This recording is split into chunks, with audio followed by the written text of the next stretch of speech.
시간에 우리가 사울에 대한 이스라엘 역사 다시 돌아와서요. 하나님께서 이스라엘의 첫 번째 왕을 세우시겠다고 결심한 말씀을 우리가 들었습니다.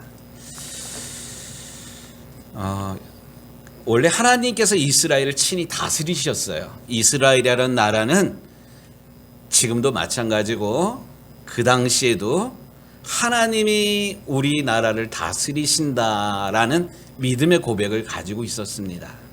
그런데 이스라엘 사람들이 이 하나님을 향한 그런 믿음이 약해지다 보니까 자꾸 주변을 쳐다봐요. 주변이 잘 되는 이유가 왕이 있어서 잘 되는 것 같아서 사무엘 선지자에게 우리에게도 왕을 달라고. 왜? 다른 나라들이 다 왕을 가지고 있기 때문에 우리에게도 왕을 달라고 이렇게 부탁을 합니다. 하나님 입장에서는 이 고얀 놈들이에요, 이게. 하지만 하나님께서는 이스라엘 백성들의 요구를 들어주셨어요. 흡사 누가복음에 나오는 탕자의 아버지처럼 돈을 잃는 한이 있더라도 아들만은 잃을 수가 없으셔서 그 아들의 말 같지도 않은 그 요구를 들어주셨던 그 아버지가 사실 우리 하나님이시거든요. 그래서 이스라엘 백성들의 해서는 안 되는 말, 우리에게도 왕을 주십시오, 이런 요구를 들어주십니다. 그만큼 하나님께서는 이스라엘 백성뿐만 아니라 하나님께서 선택한 하나님의 선민들, 이스라엘 백성들을 끝까지 사랑하시는 하나님이십니다. 이렇게 해서 이제 드디어 오늘부터 9장, 오늘 우리가 9장 말씀을 읽었는데 10장, 11장 세 개의 장에 이르러 세 개의 장에 계속 연속으로 사울이라는 사람이 이스라엘의 첫 번째 왕으로 세움받는 이야기가 이 말씀 가운데 나오게 됩니다. 그렇다면 우리는 여기서 묻지 않을 수가 없어요. 왜 하나님께서는 하필 사울이라는 사람을 이스라엘의 첫 번째 왕으로 세우셨을까? 그 이유가 도대체 무엇일까? 사람을 세우는 일은 정말로 중요합니다. 우리나라도 지금 새로운 정부 들어서가지고 열심히 일해야 되는데 여러 가지 암초들이 있잖아요. 그거 중에 하나가 뭐냐면 인사 문제예요. 그래서 인사가 곧 만사다, 뭐 이런 얘기가 있습니다. 하나님도 마찬가지였어요. 어쨌든 이스라엘 백성들이 원하는 왕을 세워야 되는데 또 그렇다고 아무나 세울 수 있는 입장은 아니었지 않습니까? 그래서 하나님이 기왕 왕을 세우기로 하나님께서 허락하셨는데 왜 하필 사울이라는 사람을 이스라엘의 왕으로 세우셨을까? 뿐만 아니라 하나님은 오늘도 지금도 사람을 통해서 일하셔요. 교회 일도 마찬가지잖아요. 하나님이 직접 다 이렇게 다 하시는 것이 아니라 사람을 세우셔서, 교회의 직분자를 세우셔서 하나님의 교회를 꾸려가시잖아요. 예? 사람이 중요한데, 그렇다면 어떠한 사람이 하나님께 쓰임받는 사람일까? 이 사울이라는 사람은 도대체 어떠한 사람이었기에 이스라엘의 첫 번째 왕으로 세움받았을까? 이 영적인 비밀을 깨닫는 이 아침 시간이 되기를 주님의 이름으로 초대하고 또 축복합니다. 오늘 우리가 9장 말씀을 읽으면 1절부터 2절에 계속 이어지는 그 말씀이 나와요. 베냐민 지파의 기스라 이름하는 유력한 사람이 있으니 그는 아비엘의 아들이요 스롤의 손자요 베고라스의 증손이요 아비아의 현손이며 베냐민 사람이더라. 여기 보면 사울의 아버지, 사울의 아버지를 사실 소개하는데 기스라는 사람이에요. 그런데 사울을 소개하면서 그의 아버지를 소개하고 또 그의 아버지의 할아버지는 누구고 또 증조 할아버지는 누구고 고조 할아버지는 누구고 이거를 자세하게 이야기합니다. 그런데 그거보다 더 중요한 게 있어요. 그게 뭐냐면 베냐민 지파라 요런 이 단어예요. 베냐민 지파. 베냐민 지파에 기스라 이름하는 유력한 사람이 있으니 이러잖아요. 또 1절 끝부분에 보면 베냐민 사람이더라. 베냐민이라는 베냐민 지파 사람이라는 게 오늘 본문에 2번이나 반복이 되고 있습니다. 이스라엘의 지파가 12지파예요. 야곱의 12아들이 곧 이스라엘의 12지파인데 베냐민은 야곱의 아들 가운데 몇째 아들이에요? 말째, 막내, 12번째 아들이에요. 가장 막내, 가장 약한, 여기에 은혜가 있어요, 사실. 보통 우리는 뭐 교회를 다니더라도 나 어느 교회 다녀. 근데 이 교회가 큰 교회이고 오랜 역사를 가진 교회이고 또 모인 숫자가 많으면 나 어느 교회 다녀 이게 자랑스럽습니다. 나 어느 교회 다녀 뭐 이렇게 자랑스럽게 나와요. 그런데 개척교회이고 또 뭐 큰 교단이 아니라 군소교단이면 이렇게 움츠러들 수밖에 없어요. 그런데 이건 사람의 관점이야. 그래서 목사님들도 이렇게 뭐 탁구 모임 할 때 뭐 감리교회 목사님만 있는 게 아니라 뭐 다른 교파 목사님들도 함께 모이는데 이 여주, 이 광주, 뭐 이천 요 동네는 감리교회가 사실 주류거든요. 다른 교파 분들은 뭐 이렇게 조금 사실 움츠러들어 있는 그런 경향이 있습니다. 그런데 이게 연합 활동을 이렇게 하다 보면 특별히 이제 장로교회 교인들이 많이 쓰는 단어가 있어요. 그게 뭐냐면 장자교단이라는 그런 단어를 참 많이 써요. 장자교단. 이게 뭔 말이에요? 우린 크다. 우린 첫째다. 우리는 큰 교회가 많다. 뭐 이런 거예요. 이 사람의 관점이거든요. 근데 하나님은 사람들이 보는 크기나 규모나 역사 이런 것을 보는 게 아니라 오히려 말재, 작은 이런 것에도 사람들이 관심 갖지 않는 곳에도 우리 하나님께서는 관심을 갖고 계시다는 사실을 이스라엘의 첫 번째 왕을 세우는데 뭐 베냐민 지파가 아니라 다른 지파에서 왕을 세울 수 있음에도 불구하고 유독 베냐민 지파의 기스의 아들을 하나님께서 이스라엘의 첫 번째 왕으로 세우셨다라는 그런 영적인 비밀이 사실 숨겨져 있습니다. 뿐만 아니라 기스에 대해서 이야기를 하는데 누구 지파고 누구의 현손이고 누구의 뭐 손자이고 증손이고 뭐 이런 얘기들을 이렇게 계속 이렇게 언급하고 있습니다. 이 말은 무슨 말이냐면 하나님께서 사울이라는 사람을 사울의 아버지 기스를 이야기할 때 다른 사람들은 관심 갖지 않는 그런 부분까지도 우리 하나님께서는 관심 갖고 계셨다라는 사실이에요.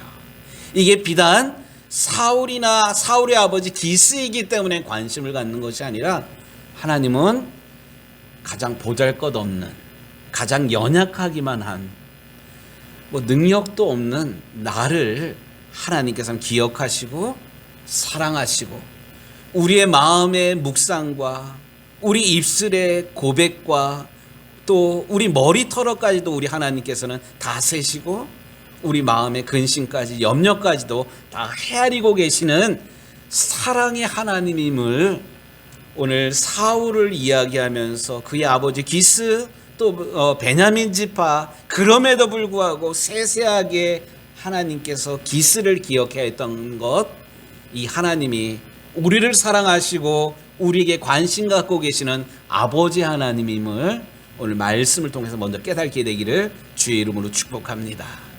이게 하나님의 관심이에요. 하나님의 사랑이에요.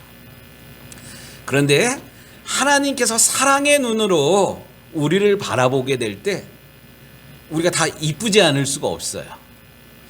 여러분들 자녀들 군대 보냈을 때 훈련소에 보낼 때는 슬픈 마음으로 걱정되는 마음으로 보내잖아요.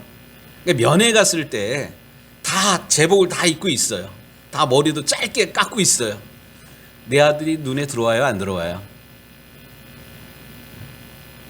우리 장로님 안 들어왔구나.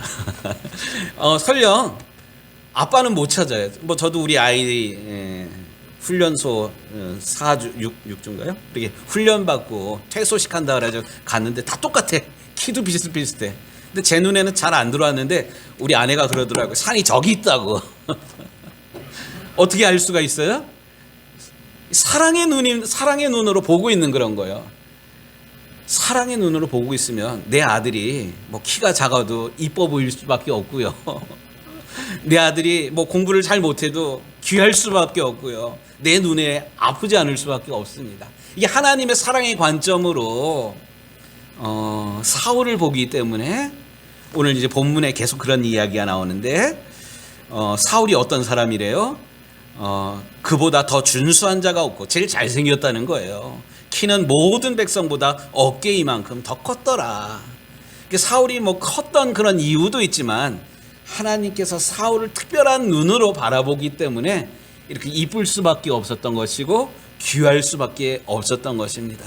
이런 사랑의 눈이 사울을 향한 하나님의 관점일 뿐만 아니라 바로 나를, 우리를 향한, 우리를 기억하고 우리를 사랑하는 아버지 하나님의 사랑이 이렇게 구체적이고 또 눈에 넣어도 아프지 않을 만큼 우리를 사랑하고 계시다는 사실을 오늘 말씀을 통해서 먼저 깨닫게 되기를 주님의 이름으로 축복합니다.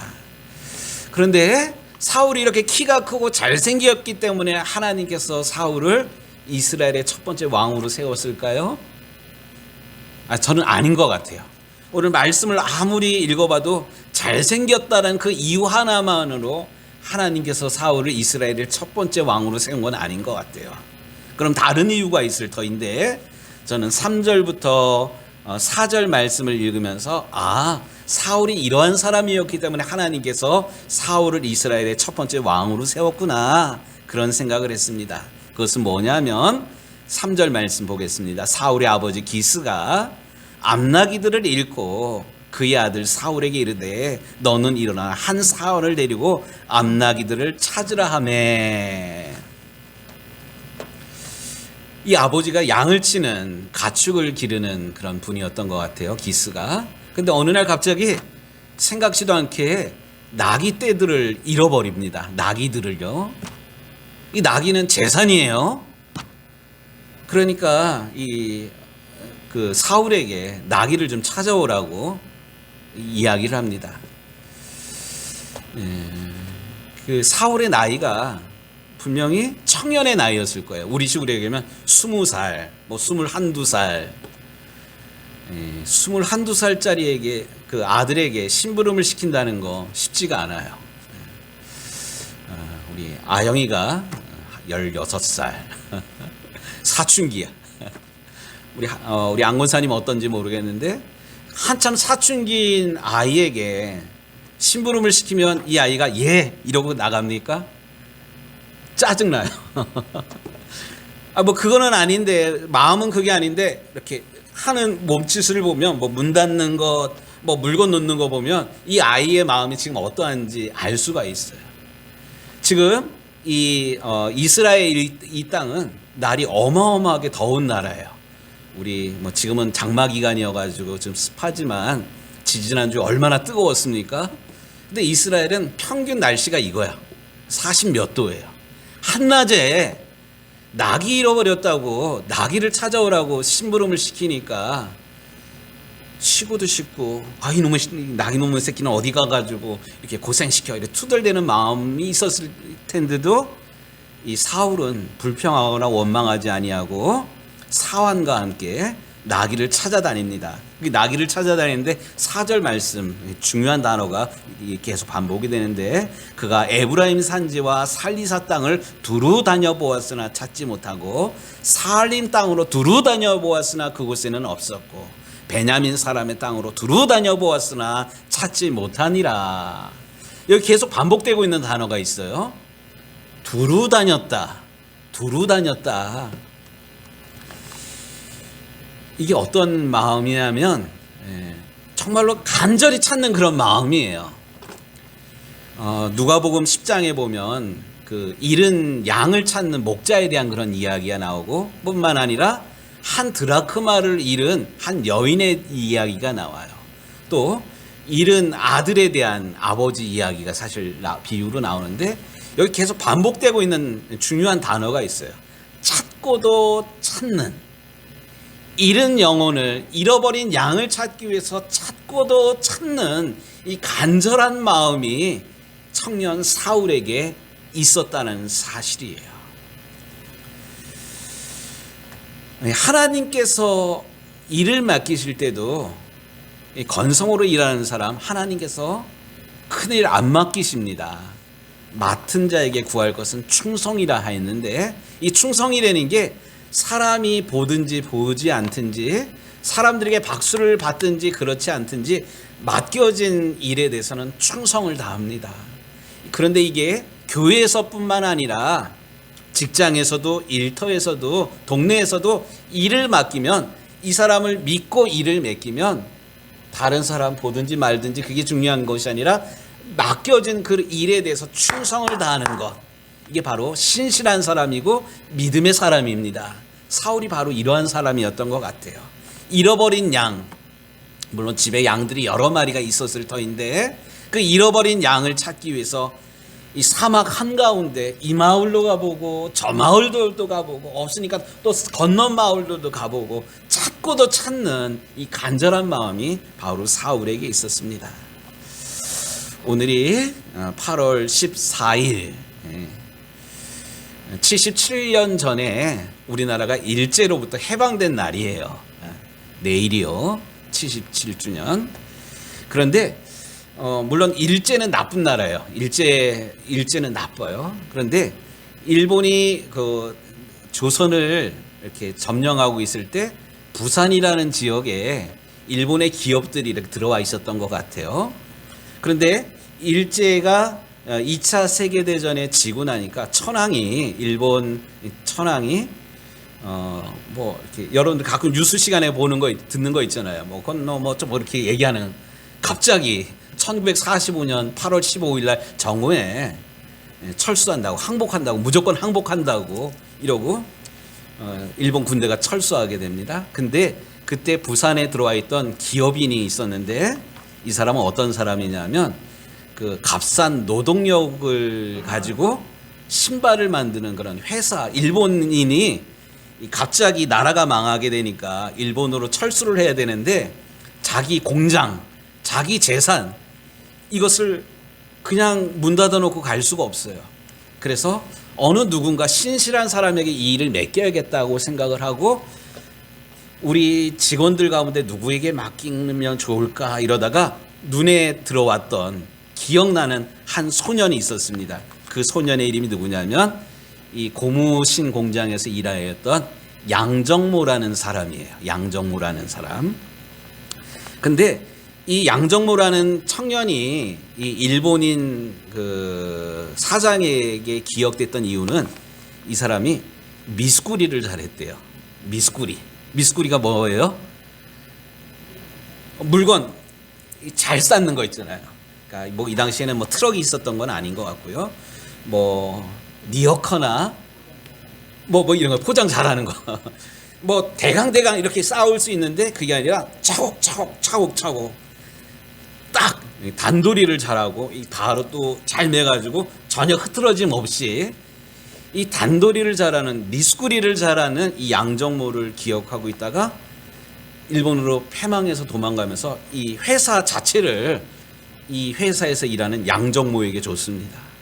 결국 이 양정모는 감사함으로 그 회사를 인수해 가지고요, 이 왕자표, 고무신 이거부터 시작해 가지고 한참 1980년대 뭐 나이키, 뭐 아디다스 막 이런 거 우리나라에 올림픽 전에 막 생길 때 프로스펙스라는 거 있죠? 이 회사를 일으켰던 그 사람이 양정모라는 그런 사람인데, 중요한 건 비록 하찮은 일, 허드렛 일을 하지만 맡겨진 일에 대해서 최선을 다할 때, 충성을 다할 때 이것이 다른 사람에게 감동이 되었고 이것이 기회가 되어서 이 회사 자체를, 화승이라는 그런 회사 자체를 넘겨받은 어마어마한 복을 받게 됩니다. 바로 하나님께서 사울을 이스라엘의 첫 번째 왕으로 세우셨던 이유가 더운 날 아버지 심부름으로 잃어버린 양을 찾아야 되는 그런 상황임에도 불구하고 불평하거나 원망하지 아니하고 찾고도 찾는 목자의 심정으로 이렇게 일하는 것을 하나님께서 눈여겨보셨다가 이런 사울을 이스라엘의 첫 번째 왕으로 세우셨다는 사실입니다. 뿐만 아니라 하나님께서 사울을 이쁘게 보고 사울이 충성하는 그 모습만 보고 이스라엘의 첫 번째 왕으로 세우셨을까요? 또 저는 그건 아닌 것 같아요. 중요한 그것이 있는데 5절 말씀에 이런 얘기가 나옵니다. 그들이 숲 땅에 이른 때에 사울이 함께 가던 사원에게 이르되 돌아가자.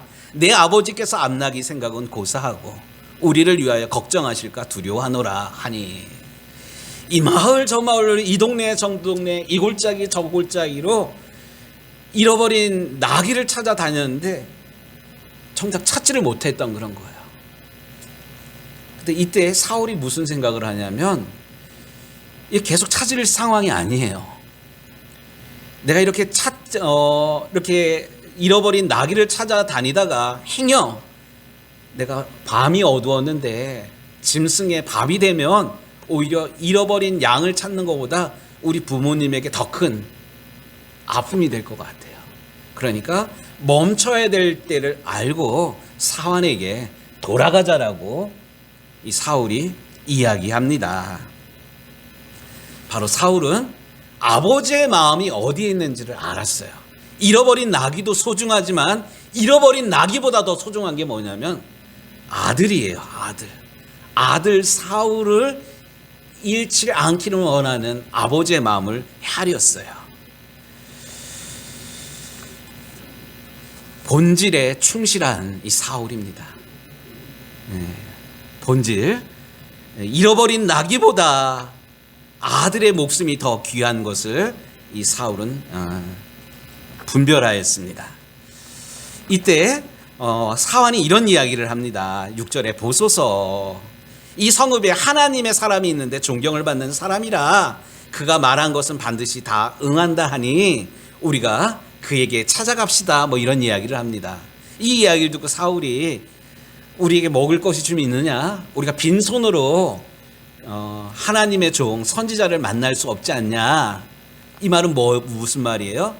이 사안의 제안에 대해서 사울이 응답했다는 거예요. 하나님의 사람께 물으러 가자. 나도 동의한다. 이런 말입니다. 중요한 것, 사울은 가다가 멈춰야 될 때를 알았어요. 또 멈추는 걸로 끝나는 것이 아니라 나의 이 막힌 문제를 하나님께 물어야 되는 것 또한 분별하였다는 사실이에요. 우리가 살다 보면 생각지도 않게 어려운 일들이 연고파서 생기게 됩니다. 어려운 일들을 연고파 당하게 될 때 우리의 마음에 드는 부딪힘이 있어요. 하나님께 대한 그런 부딪힘인데, 하나님 왜 또 이럽니까? 하나님 왜 나는 하는 일들마다 이렇게 자꾸 막아버리십니까?